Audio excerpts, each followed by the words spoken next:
నమస్తే మామ. ఈరోజు డిస్కస్ చేయబోయే టాపిక్ ఏంటంటే రిలీజియన్. సో అసలు ఈ రిలీజియన్ అనేది ఎలా వచ్చింది, ఈ రిలీజియస్ పీపుల్ పరిస్థితి ఏంటి, దీని పర్పస్ ఏంటి, ఓవర్వ్యూ అనేది చూద్దాం. ఓకే, సో ఫస్ట్ ఎలా వచ్చిందంటే దీన్ని క్రియేట్ చేసింది మనుషులు. ఎందుకు చేశారు? యాక్చువల్గా ఈ యూనివర్స్ అనేది ఎలా క్రియేట్ అయింది అనేది ఎవరికి తెలీదు. కొంతమంది ఏం చేశారు, ఒక క్రియేటర్ అని ఆయన క్రియేట్ చేశారు కాబట్టి మనం ఆయనకి పేరు పెడతాం, దేవుడు అని పేరు పెడదాం అని చెప్పి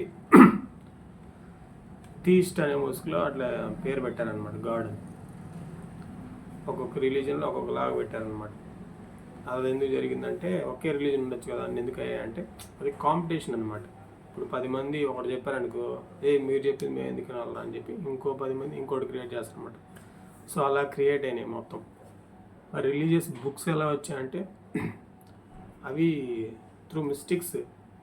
వీళ్ళు ఎవరైతే స్పిరిచువల్గా గ్రో అయి ఉంటారో వాళ్ళకి మాత్రమే ఆ రేంజ్లో నాలెడ్జ్ గెయిన్ చేసుకొని అబ్జర్వ్ చేసి సోల్ లెవెల్లో నాలెడ్జ్ అనేది ఇవ్వగలరు అనమాట.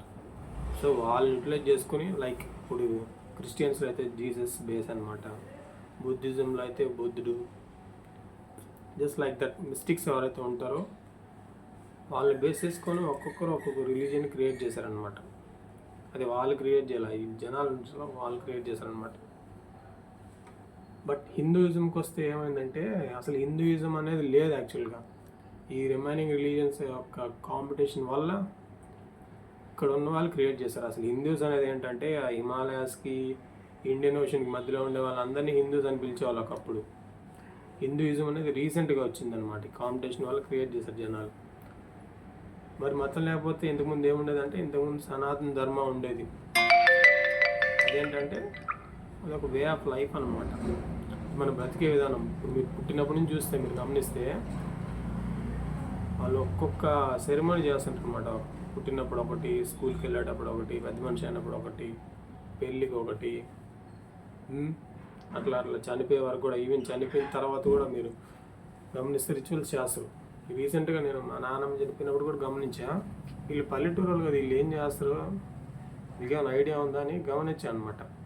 కానీ వాళ్ళు పర్ఫెక్ట్గా రిచువల్స్ అనేవి చేశారు తెలుసా. నేను షాక్ అయినా.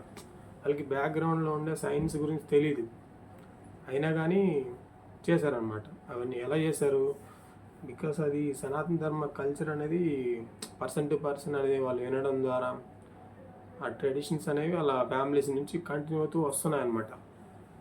అందువల్ల ఎన్ని ఇన్వేషన్స్ జరిగినా కూడా ఈ ఇండియాలో సనాతన ధర్మం అనేది పోలేదు. అది యాక్చువల్గా ఎప్పటికి పోదు, ఎందుకంటే అది సోల్ బేస్డ్ స్పిరిచువాలిటీ కాబట్టి.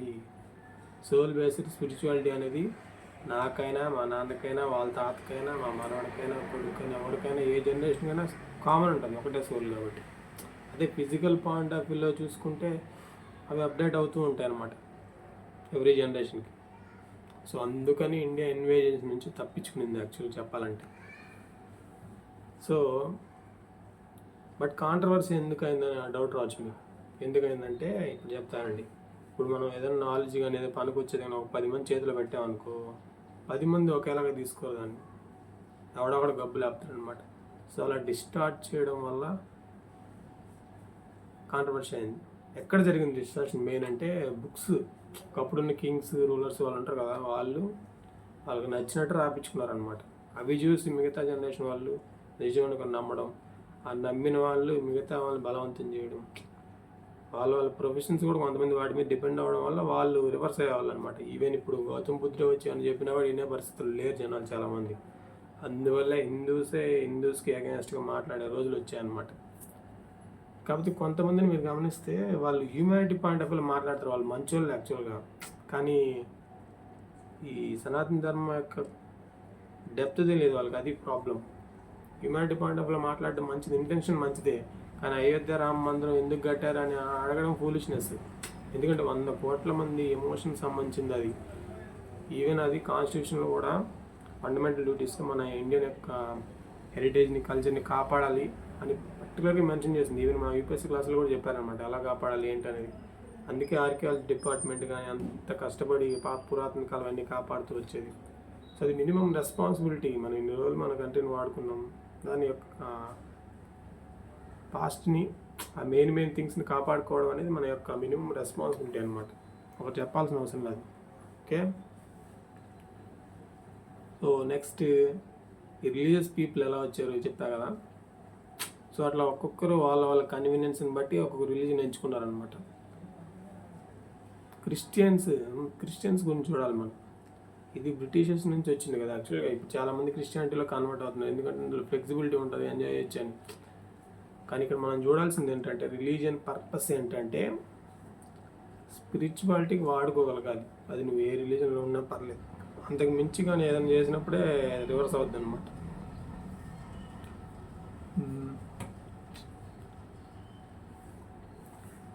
సో అది మెయిన్ పర్పస్ ఏంటంటే ఏ రిలీజన్లో ఉన్నా కూడా స్పిరిచువల్ గ్రోత్కి వాడుకోవాలి అనే ఉద్దేశంతోనే రిలీజియన్ క్రియేట్ చేయబడింది. తర్వాత డిస్టార్షన్ జరిగి అది కాస్త కాంట్రవర్సీ అయిందన్నమాట. గొడవలు ఎందుకు జరుగుతాయని చెప్తానండి. ఇప్పుడు ఏమంటారు, ఇప్పుడు ఒక ముస్లిం ఉన్నాడు అనుకో, వాడికి నచ్చింది ఒకటి నమ్ముతాడు, క్రిస్టియన్ ఉంటే వాడికి నచ్చింది నమ్ముతాడు. రెండు ఒకటే ఉంటే ఇద్దరు వేరు దాంట్లో ఉండలేరు కదా. సో వీడు నమ్మే దాని మీద కోపం వచ్చింది అనుకో, అక్కడ గొడవ స్టార్ట్ అవుతుంది అనమాట.